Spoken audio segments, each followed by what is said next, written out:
First application for anticipatory bail. Offences are under 306 of IPC, madam. There are three accused persons.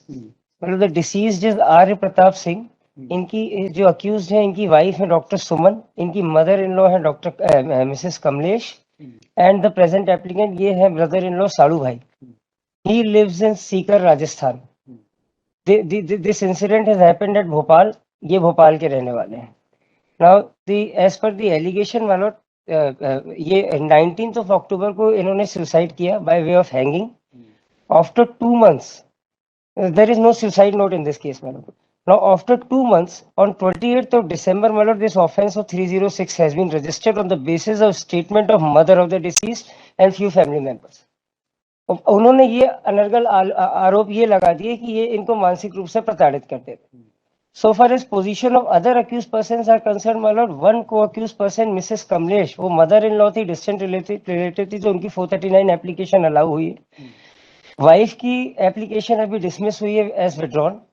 This person is साड़ू भाई. अब इनके ऊपर without any evidence ये allegation लगा दिया गया कि दिस पर्सन विजिटेड सीक, जो मृतक था ये सीकर गया है. ये सिर्फ एलिगेशन है. इनके पास एक पर्ची है सीकर जाने की, उनके होटल में रुकने की पर्ची है, लेकिन ये कहीं भी नहीं है कि ये एप्लीकेंट हेमंत सिंह से मिला. और ये एलिगेशन आ गया कि इन्होंने मारपीट की और मारपीट की वजह से उसने आके सुसाइड कर ली. This is absolutely bogus allegation. First the postmortem report में be seen for a while. There is only one scratch. पीठ में एक स्क्रैच है which cannot be said to be at any cause that it is an injury. Postmortem report में ये police के जो विरोध पत्र है उसमें भी आया कि एकमात्र एक छोटा सा स्क्रैच पाया गया है. और जो एलिगेशंस लगाए गए कि 2-3 लोगों ने बुरी तरीके से मारपीट की, इनके मिर्ची गलत जगह पे मिर्ची लगाई, और ये these are the allegations. Absolutely oral allegation मालूम without any evidence. Now actual incident मालूम, ये इनकी शादी हुई है 2021 में. This girl she is an MBBS doctor, जो को अक्यूज है, जो अभी जेल में है. इनको बिल्कुल नहीं पता था कि ये कोई कमाई नहीं करते हैं. अब जब बाद में ये इनसे शराब पी के इनसे दबाव बना के पैसे मांगने लगे, तो इसको लेकर इनकी वाइफ ने कंप्लेंट की 17 अक्टूबर 2022 को. तो ये कंप्लेंट इन्होंने की गौरवी केंद्र जो होता है वहां पे, उसमें की है. 19 अक्टूबर को इनका मीडिएशन होना था और 19 अक्टूबर को इसने सुसाइड कर लिया. अब एलिगेशन ये आया सून बिफोर दैट 18 अक्टूबर को इसके जो कॉल डिटेल्स देखे गए हैं मृतक के, उसने अपनी सास कमलेश और वाइफ से बात की है. This person is nowhere in picture. ये जो साड़ू भाई है, इनके ऊपर केवल ओरल एलिगेशंस आ गए कि इन्होंने 2-3 लोगों के साथ मिलकर मारपीट की. मारपीट के कोई एविडेंस बॉडी में नहीं है. There is nothing in the postmortem report despite a scratch. मारपीट कब की? मारपीट के लिए कोई डेट ही नहीं है सर. मैं ये पढ़ देता हूँ, इनका जो विरोध पत्र आया है, कोई भी डेट नहीं. और अगर इन्होंने कोई पर्ची जब्त की है जांच के दौरान कि ये सीकर गया था, लेकिन ये कहीं भी नहीं है कि ये सीकर में जाके हमसे मिला. I am a businessman, I have no criminal record. ये हस्बैंड वाइफ का झगड़ा था. I am a distant relative, मैं साड़ू भाई हूँ. मैंने अपनी साली के लिए थोड़ा कभी पक्ष रख लिया, तो ये कारण हो सकता है हमारे ऊपर एलिगेशन लगाने का. और ये जो ये इन्होंने मैं ये पढ़ देता हूँ सर. ये जो रिजेक्शन ऑर्डर है, इन्होंने जो इनकी मदर इन लॉ ने इसमें आपत्ति भी लगाई है. इनकी आपत्ति से ही देख के समझ में आ जाएगा सर कि मानसिक रूप से प्रताड़ित ये सब एलिगेशन लगाए. ये हमारा नेशनल खिलाड़ी था, ये नौकरी नहीं करता था इसलिए मानसिक रूप से प्रताड़ित किया जाता था. वो खुद अपने संतान के लिए बोल रहे हैं कि नौकरी नहीं करता था इसलिए प्रताड़ित किया जाता. अब आप शराब पी के अपनी वाइफ से पैसे मांगे, ये पायलट, ये जो के फादर का स्टेटमेंट है कि शादी के बाद मेरी बहू सुमन ने मेरे बेटा हंटी को शराब पीना सिखा दिया था. मेरा बेटा हंटी भी मेरी बहू के साथ शराब पीता था. बहू भी पीती थी माइलॉर्ड.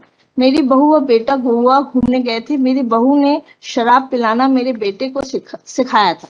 2 सितंबर 2022 को मेरे बेटे हंटी की तबीयत भी खराब हुई थी, तो स्मार्ट सिटी अस्पताल में उसे भर्ती भी कराया गया था. उसको देखने के लिए हम कमरे में गए थे. डॉक्टर साहब ने कहा कि तुम्हारे लीवर में इन्फेक्शन होगा, शराब नहीं पीना. तो मेरे बेटे ने बेड के पीछे से शराब की बोतल निकाल कर मुझे दे दी और शराब नहीं पीऊंगा मुझसे बोला. पापा जी मुझे पता नहीं थी यहाँ शराब की बोतल, ये बहू ने कहा है कि शराब की बोतल रखी है. जबकि मेरे बेटे हंटी ने मुझे बताया कि हम दोनों घर में ही शराब पीते थे. दिनांक 13/14/10/2022 को घर में सो रहा था। रात्रि करीबन 13:25 मुझे मेरी पत्नी शशि ने बताया कि हंटी और सुमन में लड़ाई झगड़ा हो रहा है। घर में प्रथम तल पर आया तो देखा मेरी बहू सुमन मेरे बेटे हंटी को हाथों से मार रही थी। मेरी पत्नी शशि बीच बचाव कर रही थी। मेरा बेटा बहू मोटरसाइकिल से बाहर खाना खाने गए थे।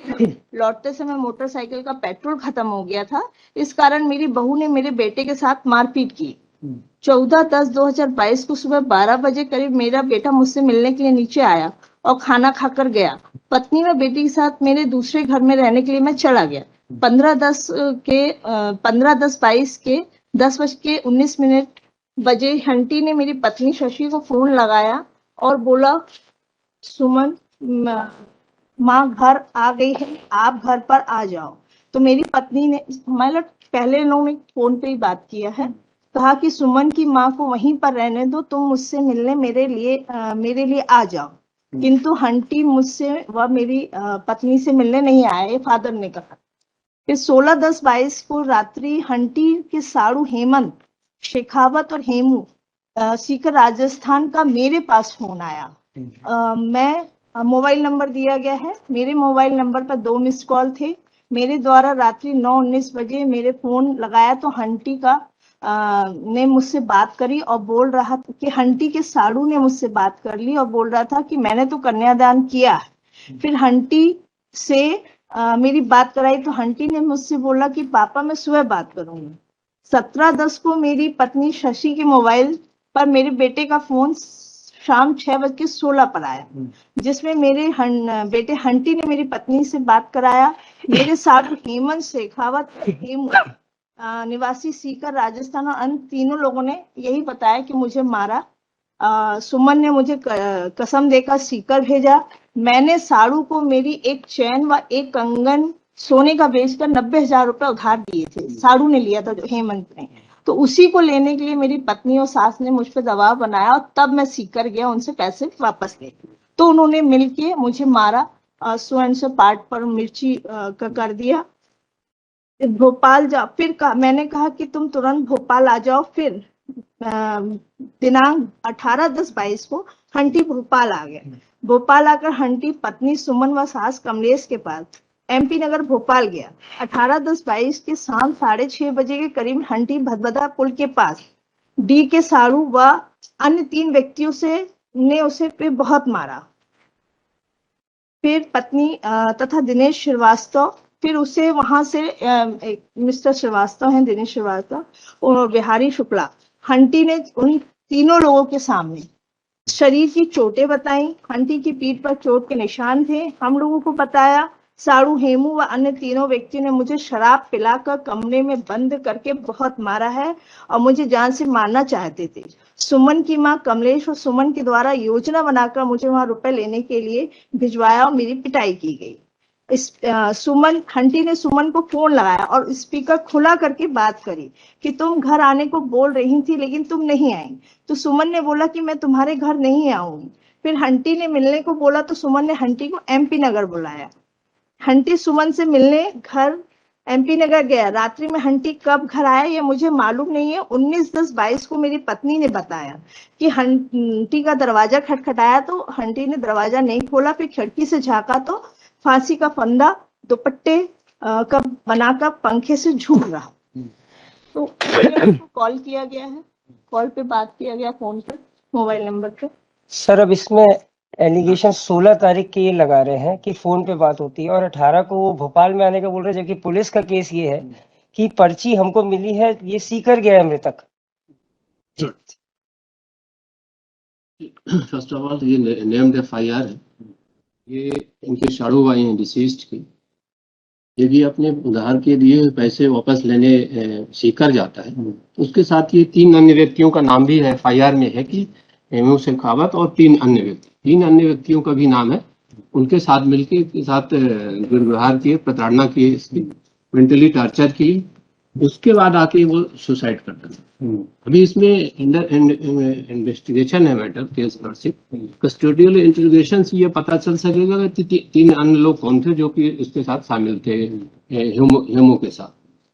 इस स्टेज में अगर 438 में इसको बेल ग्रांट की जाए तो इंट्रोगेशन जो इसका होना है स्टडी में वो नहीं हो पाएगा, तो बाकी 3 अन्य हैं उनकी गिरफ्तारी भी नहीं हो पाएगी।